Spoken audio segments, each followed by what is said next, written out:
நீங்கள் ஸ்மோக் பண்ணுறீங்களா, இல்லை நீங்கள் நேசிக்கிறவங்க யாராவது ஸ்மோக் பண்ணுறாங்களா? மரணம் நிச்சயங்கிறது இந்த வீடியோ பாருங்க தெரியும். அதாவது பல வகையான வியாதிகள் இருந்தாலும் இந்த ஸ்மோக்கிங் மட்டுமே 100 பேரில் 25 பேருக்கு வியாதி உண்டாக்குது. ஃபார் எக்ஸாம்பிள் வந்து பல வகையான டிசீஸ் இருந்தாலும் 100 பேருக்கு வியாதி வருதுன்னா அந்த வியாதி வர 100 பேருக்கு வந்து 25 பேருக்கு வியாதி வர்றதுக்கு காரணமாக இருக்குது ஸ்மோக்கிங்.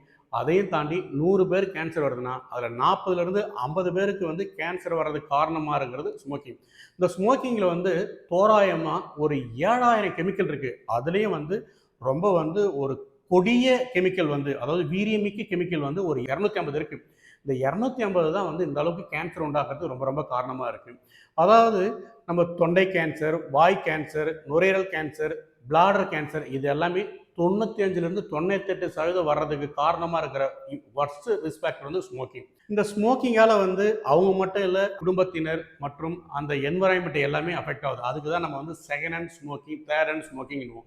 ஸோ இந்த அளவுக்கு வந்து ஸ்மோக்கிங் வந்து ஒரு one of the worst risk ஃபேக்டராக இருக்குது. ஸோ அதே போல் நமக்கு எல்லாருக்குமே வந்து கேன்சர் வர்றதுக்கு 10% சான்ஸ் இருக்குது.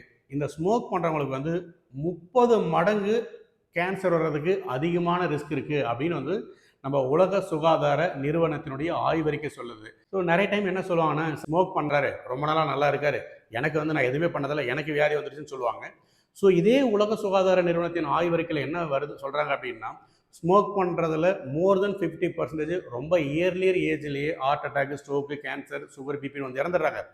அதையும் தாண்டி அவங்க நார்மலாக வாழ்கிறப்ப அவங்களுடைய ஆயுட்காலம், அதாவது அதனுடைய முதுமை வந்து அவங்களுக்கு வந்து உடனே வந்துடுது. அவங்களுடைய ஆயுட்காலம் வந்து தோராயமாக ஒரு 10 to 15 வருஷம் இது பண்ண குறையுது அப்படின்னு வந்து இந்த உலக சுகாதார நிறுவனத்தினுடைய ஆய்வறிக்கை சொல்லுது. அதாவது ஏதாவது டிசீஸ் வந்து உடனே இறந்துடுறாங்க.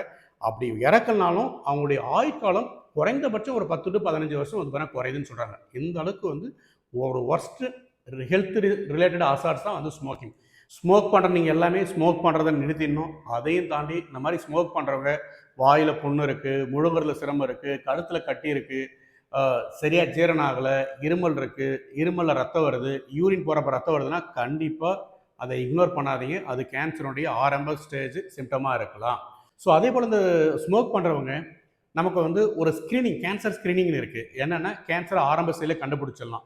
2 வகையான ஸ்க்ரீனிங் டெஸ்ட் அவங்க பண்ண வேண்டியிருக்கு. அதாவது இந்த ஹெட் அண்ட் நெக் கேன்சருக்கு வந்து விடிஎல் ஸ்கோபி அப்படின்னு இருக்குது. விடிஎல் ஸ்கோபி, அந்த ஸ்கோப்பியை 6 மாதத்துக்கு ஒரு டைம் தொண்டை பகுதியில் ஏதாவது கேன்சர் இருக்கா அப்படின்றத செக் பண்ணிக்கணும்.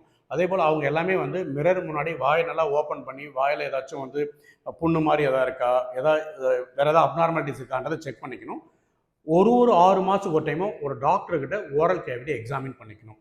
அதே போல் இந்த லங் கேன்சர் ஸ்க்ரீனிங்க்கு வந்து லோ டோஸ் சிடி அப்படிங்கிற ஒரு ஸ்க்ரீனிங் டெஸ்ட் இருக்குது. இந்த லோ டோஸ் சிடியை இயர்லி ஒன்ஸ் எடுத்தால் நம்ம வந்து கேன்சரை ஆரம்ப ஸ்டேஜில் கண்டுபிடிக்கலாம். ஸோ இந்த மாதிரி கேன்சரை ஆரம்ப ஸ்டேஜில் கண்டுபிடிக்கிறப்ப நம்ம வந்து கம்ப்ளீட்டாக க்யூர் பண்ணிடலாம். தயவு செய்து இந்த வீடியோவை அனைவருக்கும் அனுப்புங்க. ஏன் அப்படின்னா ஒவ்வொரு வருஷமும் இந்த ஸ்மோக்கிங்கால் ஏற்படும் மரணங்கள் வந்து 8 பில்லியன். ஸோ இந்த ஒரு அவேர்னஸை நம்ம கிரியேட் பண்ணுறப்ப இந்த 8 பில்லியன் டெத்தை நம்ம கணிசமாக நம்ம குறைச்சிடலாம். கேன்சரை ஒழிப்போம், குடும்பத்தை காப்போம். Thank you so much.